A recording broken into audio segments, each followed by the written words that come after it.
Welcome to our deep dive. Today we're going to be exploring the often hidden psychological forces behind our financial decisions. We're diving deep into Morgan Housel's The Psychology of Money. Great book. To uncover some really interesting insights that you can apply to your own financial journey. Yes, this book really delves into how our personal histories and biases, shape our financial choices often more powerfully than logic and spreadsheets. Yeah, it's like everyone has this unique financial fingerprint based on their past experiences. Right. Housel really drives that point home with a compelling analogy. Yeah. He suggests viewing your relationship with money as a unique love story. That's right. Think about it. You've probably had your heartbreaks, those investments that didn't work out as planned. Oh, yeah. Maybe some flings with risky ventures, and hopefully a stable long-term relationship with your savings account. I love that analogy. It's a good one. It makes you realize just how much our emotions and personal experiences influence our financial decisions. And speaking of emotions, one of the most powerful is the desire for more, that feeling of never having enough. Absolutely, and this brings us to a critical point. Housel emphasizes the power of defining enough in a world that constantly pushes us to want more. It's so easy to fall into the comparison trap, constantly measuring our success against others.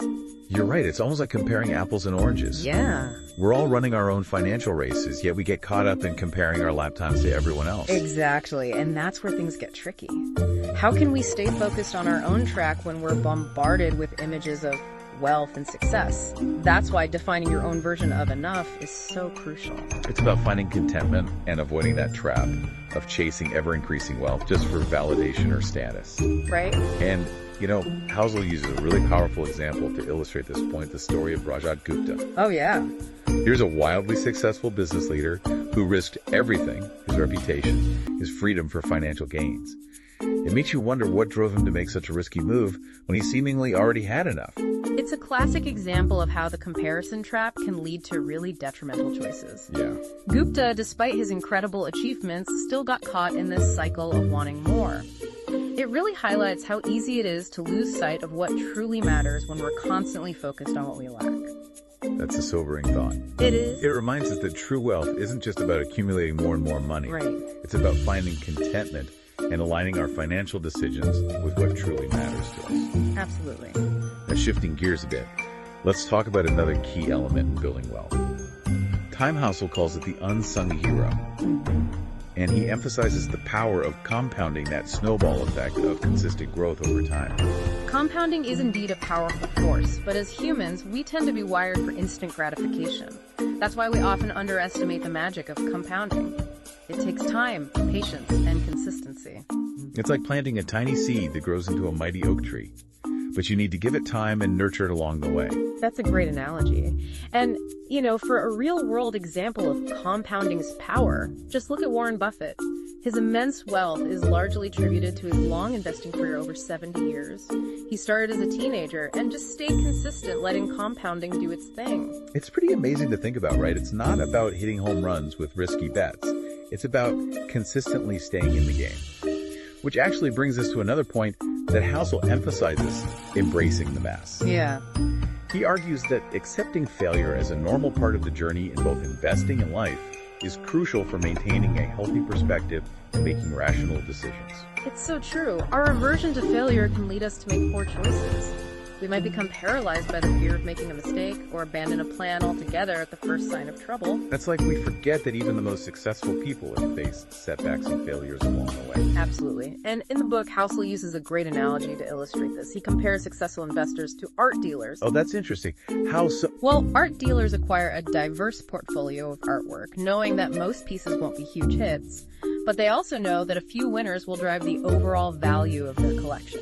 So it's about having a long-term perspective and not getting hung up on individual wins and losses. Precisely. The key takeaway is to focus on the overall picture, not letting individual setbacks derail us. And this ties into another important point. It's okay to be wrong, even a lot. I think that's a message we all need to hear sometimes. Yeah. It's so easy to get caught up in trying to be right all the time. Right? But the reality is that no one gets it right every time. In fact, those who are willing to take calculated risks and learn from their mistakes are often the ones who achieve the greatest success. Now, this next idea might seem a little counterintuitive, But Housel suggests that striving for perfectly rational financial choices can actually be detrimental. Wait, what? You're saying it's bad to be rational with our money? Well, not exactly. It's more about recognizing that we are emotional beings, not robots. Our feelings and biases inevitably influence our decisions, even when it comes to money. Housel calls this beyond rationality. I see. So it's not about throwing rationality out the window. It's about understanding that it's okay to factor in our emotions and find a balance.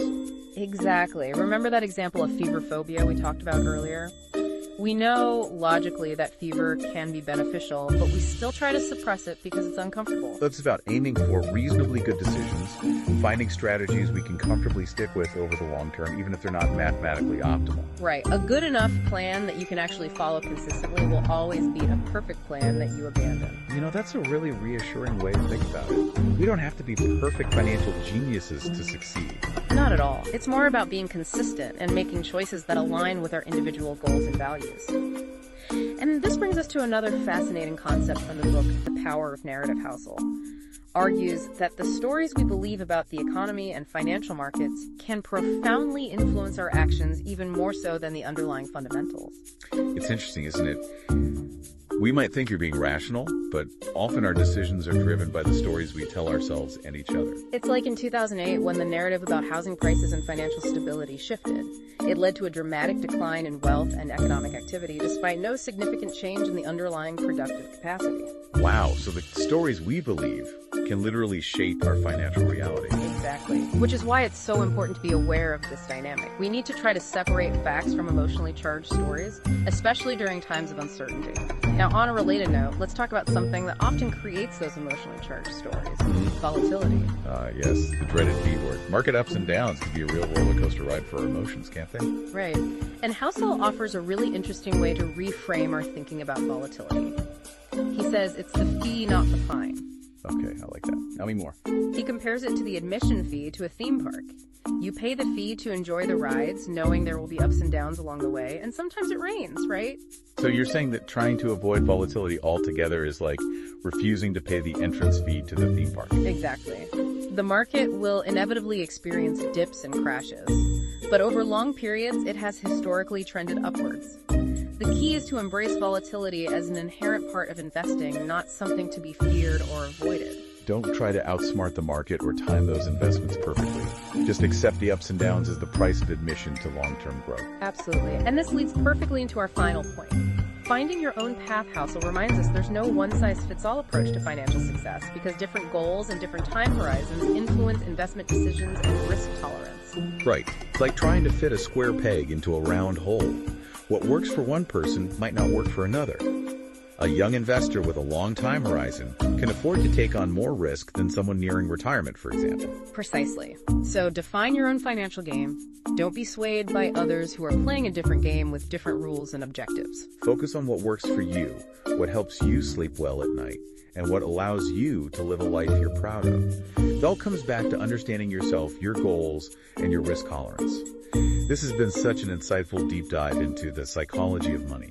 Thanks for walking us through it. Oh, it's been my pleasure. It's always so fascinating to, explore these less talked about aspects of personal finance. Yeah, and for our listeners, let's recap some of the key takeaways we've uncovered today. Yeah. First, remember, you're not crazy. You're human. Understanding the psychology behind your money decisions can help you make choices that are more informed, realistic, and ultimately more personally fulfilling. We all have those unique experiences and biases, that shape how we view and interact with money. Recognizing those influences is the first step towards making better choices that align with your goals. And second, time is your greatest ally when it comes to building wealth. Don't underestimate the power of compounding. Right. Be patient, stay consistent, and let that snowball effect work its magic. Think long-term and don't let those inevitable short-term market fluctuations derail your progress. Exactly. And finally, remember, there's no one right way to achieve financial success. Define your own path, play your own game, and don't be afraid to break the mold. Find what works for you, what helps you sleep well at night, and what allows you to live a life you're truly proud of. Now we want to leave you with a thought-provoking question. Think about your own unique journey. What experiences, big or small, have shaped your relationship with money?